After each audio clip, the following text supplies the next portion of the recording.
For today's video, kabomba, ano bang oras na?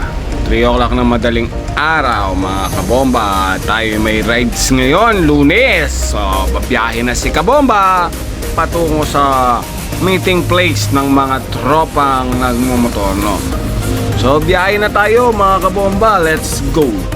So, mga kabomba, flex lang natin yung kalsadang dinadaan ni kabomba, no? At ito nga, biyahe tayo at ito yung mga biglahan na biyahe, kaya yung video natin quick video lang, mga idol kabomba. Gusto ko lang makita nyo ang mga tanawin at mga ginagawa ni kabomba sa pangaraw-araw niya kabuhayan o pamumuhay, idol.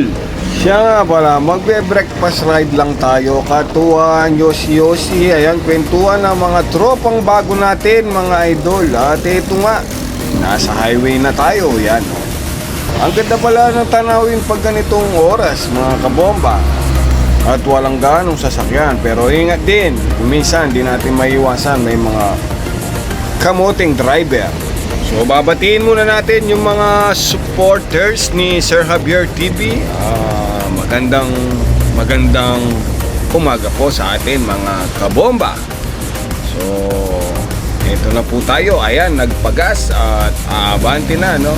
So, malapit na lang po tayo sa ating destinasyon, mga kabomba. At mag-aalmusal na tayo. Alright. So, biyahe na. Let's go, go, go. Saan na kaya yung mga bagong tropa natin dyan na naka Motostar na style NMAX? Ito yung sinatawag nilang easy ride, no? So mag-easy ride talaga tayo, mga idol kabomba. Tignan mo naman ang napakagandang panel ng easy ride natin, no? Kumukuti-kuti dap. Alright, mga kabomba. So korting malapitan lang tayo at i-flex natin yan sa susunod na video natin, mga idol kabomba.